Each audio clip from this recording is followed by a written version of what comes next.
What's up everyone, it's Ozzy from OzTalksHW, and today I am a judge for a $100 gaming computer competition.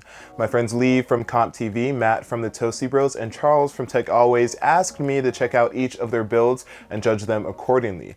Now, I have never judged anything before, but I was flattered they asked, and I'm glad they did because it has been an interesting competition to say the least. So the rules of the game are pretty simple. Each of the contestants have $100 to build their own gaming computer using only eBay, Craigslist, and Reddit's hardware swap.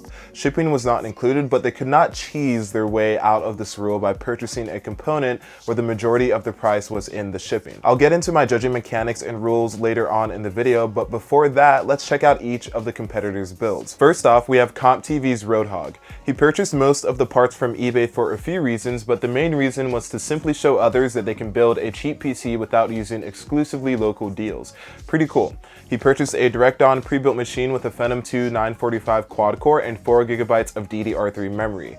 Now, he has been able to actually overclock the Phenom to 3.3 GHz, which I found very surprising. Most pre-built office computers do not have overclocking motherboards, so finding one was actually a pleasant surprise.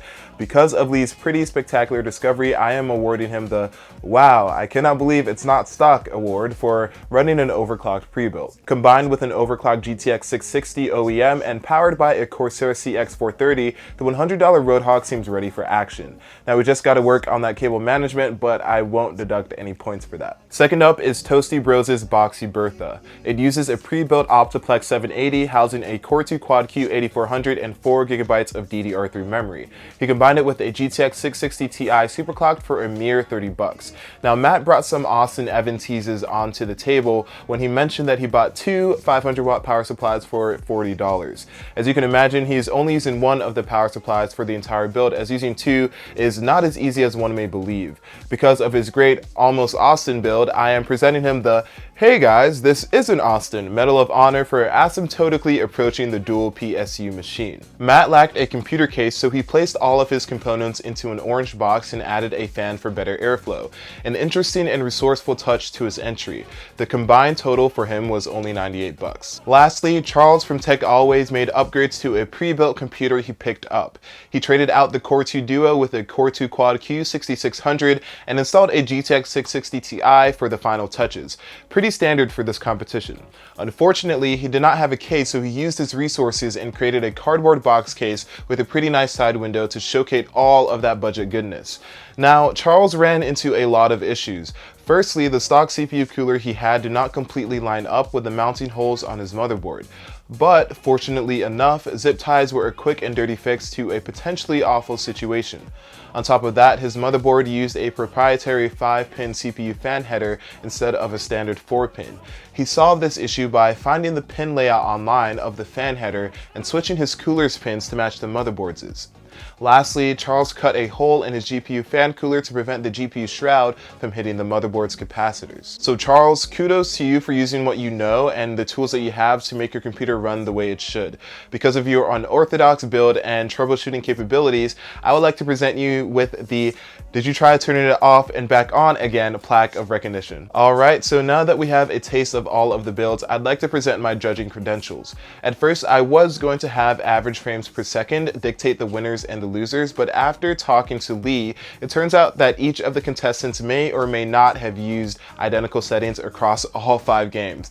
Because of that, I will add another factor into the mix for judgment: minimum frame rates. The lower percentage difference between the minimum and average frame rates, the higher your score is. First place earns 3 points, second place earns 2, and third earns 1 for that specific game or benchmark. The contestant with the highest total score at the end wins. By the way, if you want to see their individual benchmark scores, then check out their videos. Links will be in the description. So in 3D Mark Vantage, we have CompTV in the middle of the pack scoring 2 points, Matt's Boxy Bertha trailing with a single point, and TechAlways leading with a solid 3-point entry. In CSGO, Roadhog pulls ahead with the highest average but the lowest difference. Boxy Bertha earns 2 points for the difference and a single for the average, and TechAlways comes up strong with a total of 5 points. In Rocket League, Roadhog slows down with a combined combined 2 points for the average and difference. Boxy Bertha stays in the competition with a combined total of 4 points, and TechAlways cleans up by taking all of the points for a total of 6. We see a turnaround in GTA 5 as Roadhog starts stretching its legs. It picks up 5 points, 1 point over Boxy Bertha's subtotal, and 3 points over TechAlways'. Roadhog keeps its steam by stealing another 5 total points from Overwatch. Boxy Bertha plays it too safe for coming in last for a total of 3 points, 1 point behind TechAlways' subtotal of 4. Lastly, Roadhog pulls 4 points from the Rust benchmark. Boxy Bertha takes the cake with all 6 points in the benchmark, and lastly, TechAlways presumably could not run the title, so he earned a single point in each category. And the final winner is TechAlways with a total score of 33.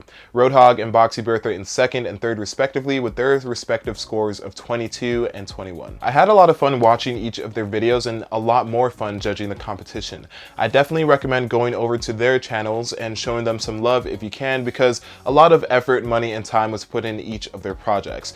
Thanks again, guys, for having me. But that's it for this video. If you liked it, then leave a like, and if you loved it, subscribe, because I have more videos like this in the near future. Until next time, I will see you guys later.